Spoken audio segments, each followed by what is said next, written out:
Ahojte, vítajte pri mojom najnovšom videu. Hovorím najnovšom a nie prvom, pretože už som tu nejaké pokusy v minulosti mala, ale som veľmi rada, že som ich bez povšimnutia okolitého sveta mohla bezpečne vymazať zo svojho kanála.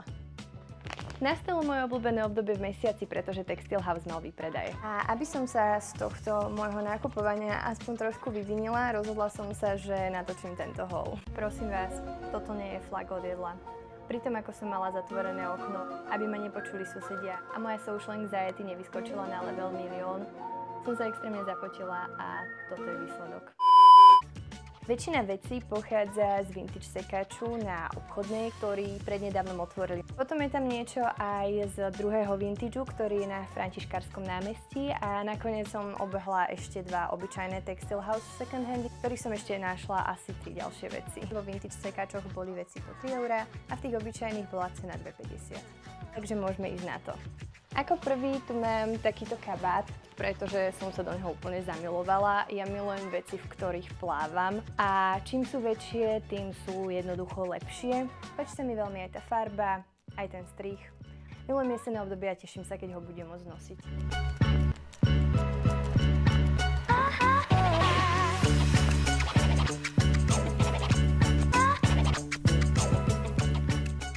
Ja inak veľmi rada nosím košele, preto som tam túto kvetinkovú farebnú nemohla nechať. Tú červenú až tak nemusím, ale tá fialová, zelená, oranžová to zachraňuje a myslím si, že je veľmi vhodná práve na toto letné obdobie.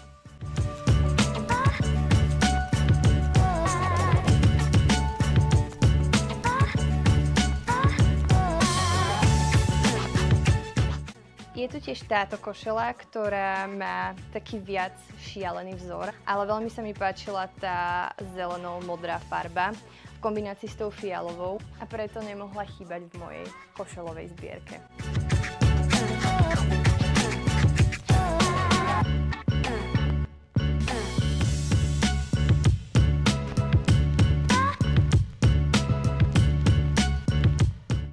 Mám tu ešte jednu kvetovanú košelu, minus červená, viac farieb, takže veľký bonus. Myslím si, že si tiež nájde čestné miesto v mojich outfitoch.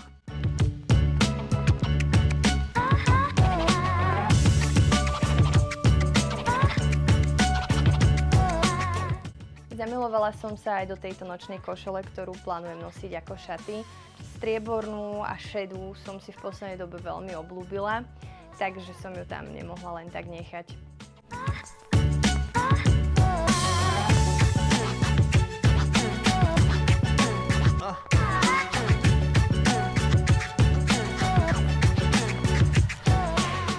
Je tu ďalšia košela, tentokrát modrá, takúto v šatníku ešte nemám, myslím si, že celkovo mi tam táto farba chýba a ja mám také dni, že buď som celá v čiernom, alebo som celá farebná a táto košela sa mi bude práve hodiť na tie moje farebnejšie dni.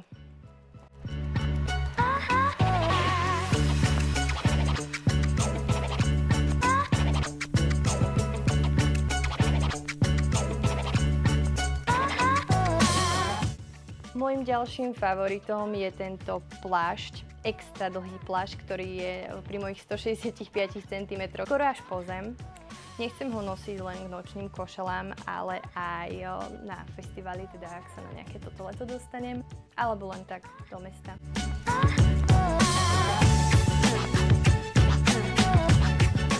Pri nakupovaní v sekačoch tiež myslím na komfort a keď som videla toto úplne obyčajné šedé tričko, tak som si ho zobrala aspoň na spanie.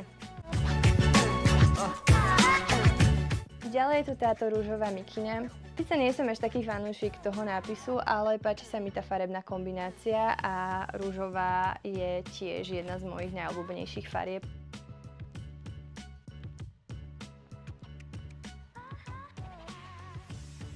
Som už spomínala, šedá u mňa v poslednej dobe víťazí, preto som tam našla aj takúto košelu, je to taký ten drevorúbačský štýl, ale myslím si, že na jeseň ju celkom vynosím.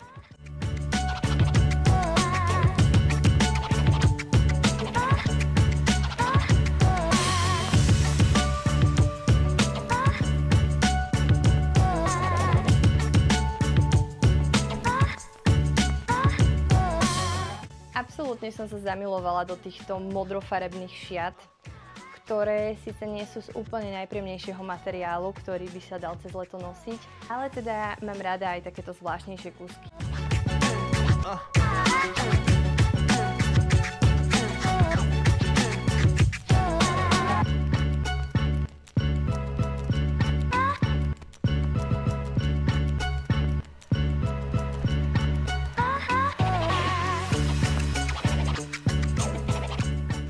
Potom je tu aj takáto vesto košela, ktorá je že ultra farebná. A keďže by som sa chcela niekedy v blízkej budúcnosti, keď mi to môj zdravotný stav povolí, naučiť šiť, tak som ju tam nemohla nechať a rozhodla som sa, že jej nejaké veľké balónové rukávy z farebnej látky našijem. Biela sa začala tiež celkom radiť k môjim favoritom a takáto brutálne retročipkovaná košela je niečo, čo mi hneď pristalo v košíku. Budem ju nosiť buď zaviazanú na nejakom tope, alebo ako nejaký top samostatne. Ďalším farebným kúskom je opäť košela, avšak má výpchávky, ktorých nie som absolútne favoritom a preto ich určite odpáram. S tým, že tomuto trendu 80-tok fakt nerozumiem, ale plánujem ju nosiť opäť ako sako alebo ako samostatný top.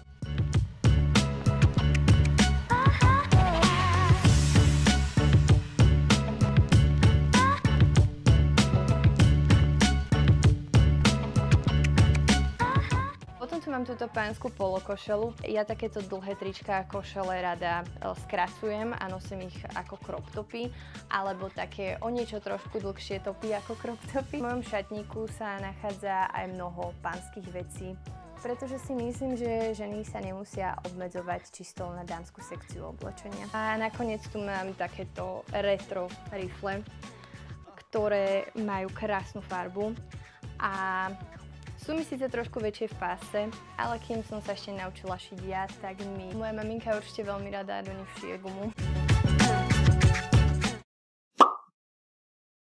Mimo výpredajov by som sa tiež chcela pochváliť touto mojou vysnívanou riflkou, ktorú som taktiež našla vo Vintage na obchodnej. Kúpila som si ju asi pred 2 týždňami. Jej cena tiež nebola zlá na to, že je to proste ťažké retro. Bola asi za 25 €. Po takejto riflovke som túžila už roky.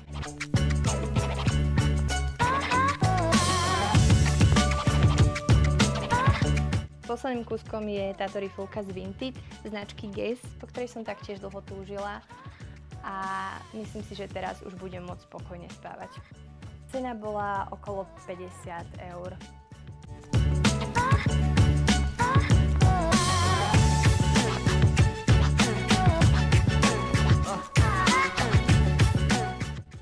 Ja som vám mojich favoritov už počas natáčania prezradila, ale môžete tak spraviť aj vy v komentároch. Videa plánujem točiť na pravidelnejšej báze a preto, ak chcete zostať informovaní, tak mi môžete dať odber.